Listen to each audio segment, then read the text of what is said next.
بسم اللہ الرحمن الرحیم. محترم جناب پرنسپل صاحب, مہمانان گرامی, اساتذہ کرام اور میری ظالم بہنوں اور مظلوم بھائیوں, ویسے مظلوم کی کون سنتا ہے, لیکن پھر بھی آج مجھے جس موضوع پہ بات کرنے کا موقع ملا ہے وہ ایک سوال کی حیثیت رکھتا ہے. آج کا مظلوم کون, بہن یا بھائی؟ میرے ہاتھ میں قلم ہے, میرے ذہن میں اجالا, میرے ہاتھ میں صبر ہے, میرے ذہن میں اجالا, مجھے کیا دبا سکے گا کوئی ظلمتوں کا پالا.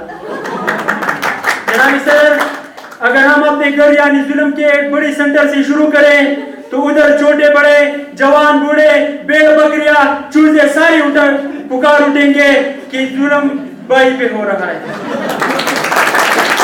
جناب سر, بات دلیل سے کریں گے. سچ تو یہ ہے کہ بھائی اس دنیا میں صرف کمائی, پڑھائی اور لڑائی کے لیے رہا ہے. دوسری طرف دیکھے تو بہن اپنی ہی گھر میں دلہن بن بن کے خوش ہو رہی ہے.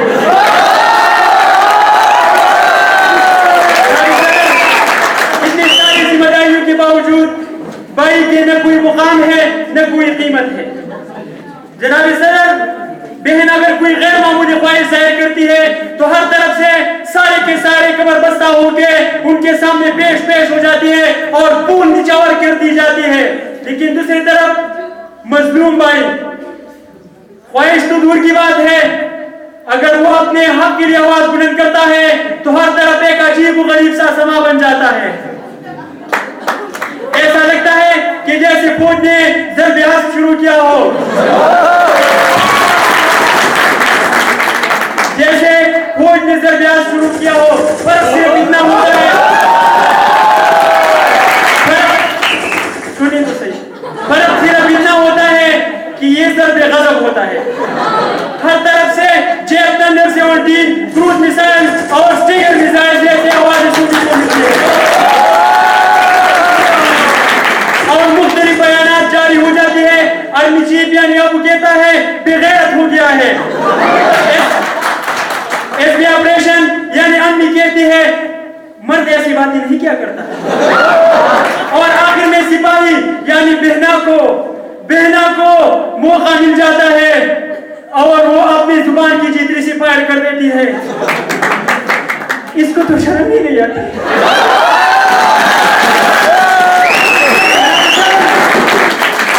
جناب سر, نقشہ تو سمجھ گئے ہوں گے. اس دھڑادھڑ حملوں میں کون تانبے کی دیوار بن کے ڈٹا رہے گا. اس وجہ سے بھائی مظلوم سرنڈر ہو کے اپنے گھر سے بہت سے ادھورے ارمانوں کو ساتھ لے کے آکر نکلتا ہے. ادھر بھی معاف نہیں کیا جاتا, ادھر بھی شیطان غلیظ اپنے تمام جان لیوا تجاویز سے نوازتا ہے اور ڈرون حملے کرتا ہے. کبھی کہتا ہے ڈوب مرنے کا مقام ہے, کبھی کہتا ہے تسی کار سے دور جلو. پر جناب سر, غیرت کا ٹھیکہ بھی تو بھائی کے پاس ہوتا ہے. وہ ساری جان لیوا تجاویز کو پسی پوچھ ڈال کے گھر واپس لوٹ آتا ہے. جناب سر, ایک ظالم سپاہی کا تبادلہ بہن کی صورت میں شادی ہو کے کسی دوسرے کے گھر تو چلی جاتی ہے, لیکن ادھر بھی میرے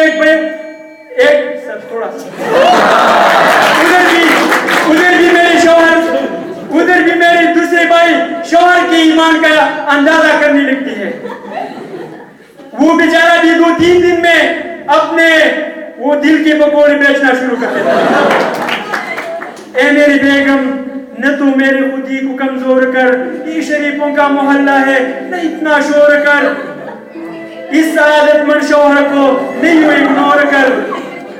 جناب صدر, شوہر حضرات کبھی آپس کی باتیں بھی عوام میں کر ڈالتے ہیں. جب سے بیگم نے مجھ کو مرغا بنا رکھا ہے, میری مظلوم کی طرح سر بھی جھکا رکھا ہے, جس نے خود کو شادی سے بچا رکھا ہے, پی جائے اس ظلم کی تلخی کو ہنس کے اے موسیٰ خان, اس ظلم کی سہنے میں بھی قدرت کی مزہ رکھا ہے. جناب صدر, مظلوم بھائی کا داستان ادھر ختم نہیں ہوتا. جب کالج کے کلاس میں آ جاتے ہیں تو لڑکے لڑکیوں کے برابر میں ایسے بیٹھے ہوتے ہیں جیسے فلسطین اسرائیل کے برابر میں بیٹھے. جناب صدر, جب بہن وائوا دیتی ہے تو آئیوا, اور جب بھائی وائوا دیتے تو ایسا وائوا. جب بہن سوال کرتی ہے جب بہن سوال کرتی ہے تو کہتی ہے, جب بھائی سوال کرتا ہے تو اچھا, اور جب بہن سوال کرتی ہے وہ اچھا. جناب صبر, صبر کی بھی ایک حد ہوتی ہے. مظلوم بن کے کتنا رہا جا سکتا ہے, اتنا رہا جا سکتا ہے جتنی کہ بھائی میں برداشت ہوتی ہے. آخر کتنی برداشت کر سکتی ہے جتنی ایک بہن کی محبت ہوتی ہے. آخر کتنی محبت ہو سکتی ہے میرے جناب صدر. اس محبت کو دنیا کی کسی بھی ترازو سے نہیں تولا جا سکتا. زیادہ خوش نہ ہو, ہم بھائی بھی محبت دینے میں کسی سے کم نہیں.